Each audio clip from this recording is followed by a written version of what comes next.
Okay, the Middle East, Vince, Kushner, and the Vitkov now in the Middle East. What are they doing? What's the purpose of their trip? I don't quite understand. No, I don't think anybody does. The problem is they came up with this Gaza ceasefire, which is already cracking, Yeah, exactly as we said it would. yeah. So, I mean, I think they're trying to put, the sticking tape to try and hold it together. And of course, the other thing they have to do is to keep Trump constantly happy by providing him with great diplomatic triumphs. So they're looking for their next one. But I don't think they have any real plan or idea of what to do. And whatever it is that they do, it's not going to improve anything significantly because they're not bringing anything to the table again. Um, okay. They just want to keep the appearances that No. the peace deal is Yes. still hold, but Yes. okay. Yeah. Yes.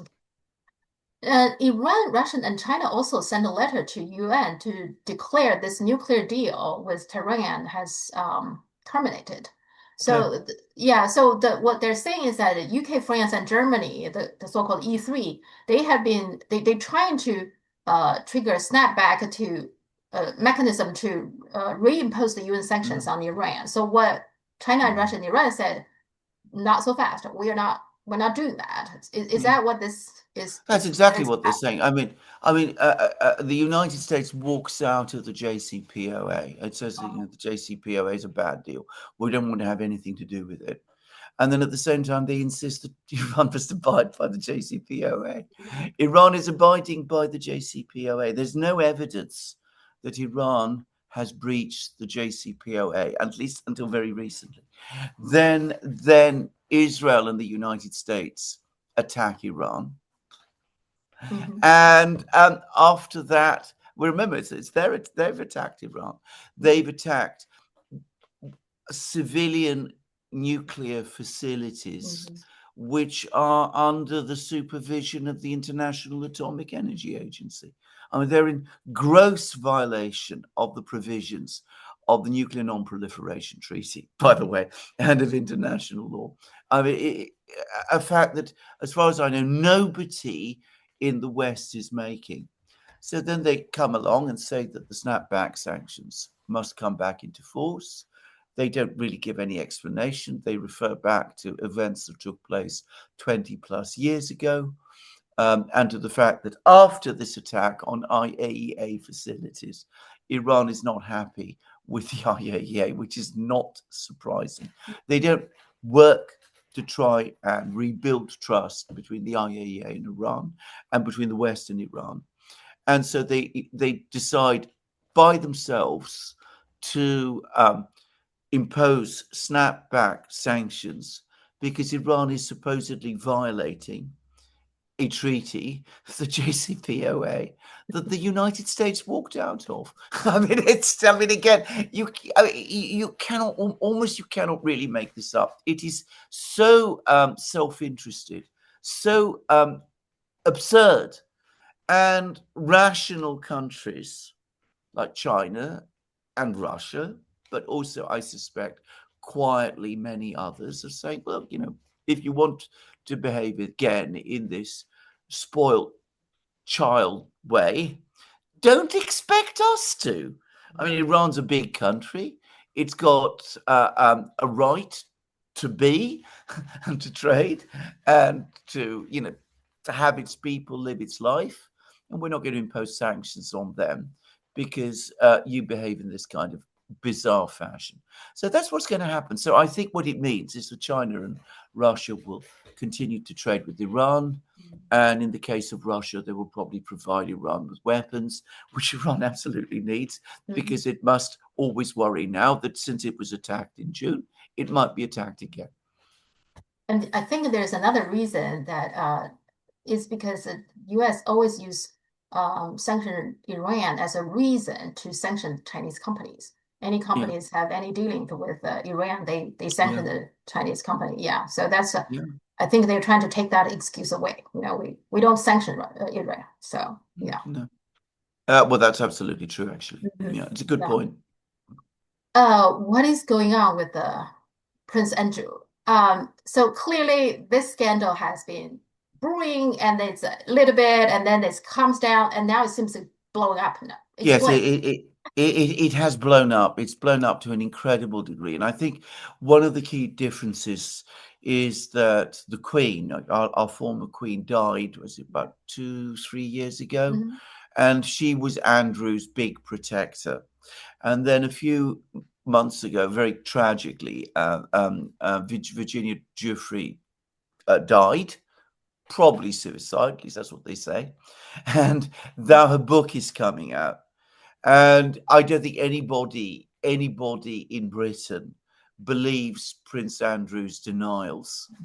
And I think this is now, I mean, it's been bubbling there under the surface in Britain for a long, long time. But I think people are now have just had enough. And the fact that Andrew himself has never really shown any sign of contrition, has never really apologized, has never really provided any kind of coherent explanation for what he did. I think people have just had enough.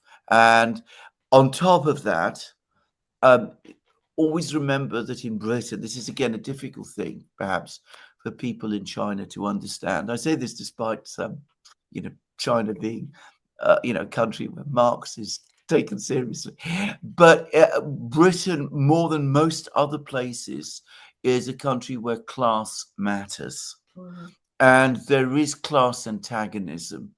It's always there, and again, that also has now bubbled up to the surface. There's a lot of anger in England, especially, about the fact that there's been lots of um, what are called grooming gangs, lots of attacks on young women, sexual trafficking of Mhm. young women. And there's been a sense that the establishment has concealed that from all kinds of bad reasons. And here you have a member of the highest, at the very highest level, the most privileged level of the establishment, and he has personally participated in sexual trafficking or taken advantage of sexual trafficking, and you can see that this anger has bubbled up as well. And we talked about it, not saying something, not doing anything is a good option many times. Yeah, I think one yeah. of the problem he has is that he gave an interview, right? And this claim that he stopped contacting Epstein in 2010, but then Yes. there's email come out showing in 2011 he's still emailing to Epstein and even said, we are on this together and stuff like that.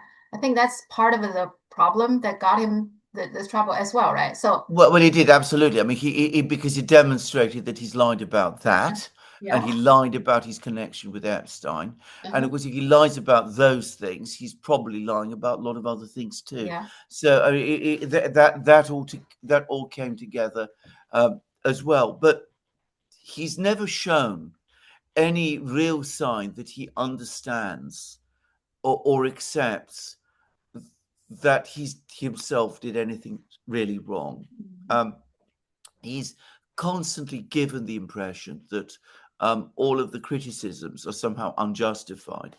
And there's now reports that he's tried to use contacts in the media and use contacts in the intelligence agencies, even, Mhm. or at least detective companies to try to discredit Giuffre. Mhm. And that hasn't played well either. But what happens to him? He had a statement. I don't quite understand his statement. He's still a royalty, right? He still has his Mm. title, but you cannot use. He's not going to use it in public. What does that Yes, mean? What yes. I does mean, that? that's all it means. I mean, he's still Prince Andrew. His Royal Highness Prince Andrew, Duke of York, but he's going to continue to call himself Prince Andrew, but not His Royal Highness or Duke of York. Nothing has actually, in fact, changed. I mean, he is the same person he was. He still occupies this enormous house that where he lives, and nothing in his life has changed in any way whatsoever, except that he can't call himself. He can't call himself those things that he has called himself before. It's hard to, I mean, it's complicated. Okay. Now, in general, I find this Epstein thing affects the British upper class more than it affected U.S. Yeah, Right? Mendelssohn, right? We talked about that last time. You yeah. mentioned that Mendelssohn was the ambassador to the U.S. or something. He resigned or he was, I guess, fired because of his connection to Epstein as well. So why is that like in Britain it got like some people being affected? In the US, there's no one. I don't see anybody, any politician, any prominent people being affected at No, all, right? there is a very strange British dimension to this story. I mean, we've got Prince Andrew, we've got Uh-huh. Peter Mandelson. Remember Ghislaine Maxwell, who she Yes, worked that's with, right. is Uh-huh. British too. So Yeah. there is a very big British dimension to this. Now, you're quite right. The British members of the British elite have been affected by this. And this does seem at the moment to be a bigger scandal in Britain than in the US. Quite why, I am not sure. Hmm. It could be, to put it very simply, that in America, uh, more things have been done to protect people, and that's been done more successfully than it has happened in Britain. Yeah. And there are particular dimensions to this in Britain. I don't think, as I said, that you have the class antagonism in Hmm. America towards Americans don't have an aristocracy Yeah. in the way that you have in Britain. So I think that probably plays something of a role. But as with so many other things about the Epstein affair, you have more questions always in the end than you have answers. Hmm. Hmm. Why people in Britain have been exposed in ways that the people in America have not. As I said, it's not easy to explain. Hmm. And also, I find it's ironic, right? Virginia Giuffre, I don't think she killed herself. Okay. So No, whoever was behind it, I know most people don't either. By the way, yeah. most people I know who knew about it don't think it either. But even Yeah, let's say if she did kill herself, I think it has a lot to do probably with the fact that what he experienced, the heinous crimes that people committed on her. I think it's in any, I mean, no matter what you say, people have should take responsibility for her death. there is no question of this, and in fairness, in Britain, that is acknowledged. Okay. In Britain, I think more than in the United States, the overwhelming perception of her is as a victim Hmm. and as somebody who suffered horrific abuse Yeah. and who has been scarred by it throughout her life Hmm. and whose sometimes unusual behavior was the product of the abuse Yeah. she suffered. So this has been more widely acknowledged and discussed in Britain than I think it has been in the United States. And again, it's interesting why that should be. Yeah, and and I think whoever was trying to silence her, if she were murdered by somebody, they were trying to silence her. But from her grave now, through her book, she's now talk again. Isn't that Yeah, ironic? I find well, that, it is. It yeah. is very, it is very ironic. And by the way, I mean, I think the fact that this book has come out argues against the suicide theory Yeah, yeah, because is somebody who is presumably looking forward to publishing their book somebody who's planning to commit suicide. yeah. I'm not saying it's impossible. Mhm. It Yeah. doesn't seem to be completely likely. Yeah, if she were alive, she actually was not I think there was some kind of agreement that she cannot freely speak about her case. Yeah, But now, through her death, this book can be published. I find it absolutely. very Yeah, interesting. yeah. I do have a lot of respect for her. I think she fought I a brave fight. Yeah. so do I, and so does my wife. By the way, we talk about her a lot, and I was talking about the grooming scandals in Britain, which are a big issue Mhm. here. I mean, a big issue which the establishment does not want to talk about. Yeah. There's a public inquiry underway about them, and it is collapsing. It's being deliberately sabotaged. That's my own view about it. Anyway, Mhm. uh, um, but this whole issue of predatory men um, um, abusing young women, in fact, abusing women, but abusing especially young women, and sometimes very young women, children, is something that has upset us both immensely. And as I said, it's something that we talk about it regularly with each other. And we talked an awful lot about Giuffre and what a very courageous individual she is. Yeah. And we've both taken very badly to some of the things that have been said about her. Yeah, and then some of the people already read the book and they exert. It's horrendous. The thing happened to her is just awful, awful. Absolutely. So just Absolutely. yeah, Absolutely. so sick. I mean, these men. I think Well, speaking as a man myself, and I absolutely, I completely agree. I mean, it's something that any healthy, normal, ethical human being cannot even imagine doing. I mean, there is a degree of depravity mm, here that is astonishing. I mean, we're talking about it actually last night, my wife and I, and Catherine pointed out to me that apparently the only person who came to, this is from Giuffre's book, the only person who met Epstein, saw what was going on, said this is absolutely evil and unacceptable. It turns out was Melanie Gates, yeah, which yeah. and apparently she stormed out and she wanted to have nothing more to do with. And I have to say, it has greatly increased my respect for her. I Yeah. mean, I didn't know that about her. Hmm. Yeah, she mentioned that in the interview. In one of the Yeah, interviews, she yeah, said she yes, met Epstein and she said that she got nightmares after she met him. That yeah, he just yeah, it's a just awful person through and through, I guess. So it came yes. across clearly. I mean, he's not Epstein doesn't seem even trying to hide that he's this No, terrible person. well, I mean, this is the extraordinary, terrible thing about the Yeah, old Epstein business. I mean, he was absolutely brazen, yeah, completely open yeah, about what he was doing. I yeah. mean, it's that there was no attempt to conceal it. I mean, he was doing it in his mansion in New York, Hmm.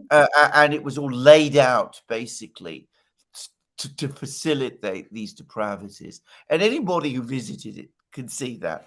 Hmm. And it was the same for in his island and this enormous ranch he had. I mean, they were obviously, I mean, torture places which he was operating for his own pleasure. And I think people angry with this. I really think that this thing Mm. hurt Trump a lot because people Yes, are so angry that these people, yeah, we know who they are. I mean, there's a lot of information already out there, right? I know. And yet he denied anything, and then these people just go free, no consequences Yes, yes, whatsoever. I mean, yes. it's Oh, it is. It's terrible. doesn't It is terrible. It is terrible. doesn't that tells us or answer the question why is the Western government the way it is? It's because there is no accountability. Quite so, exactly so.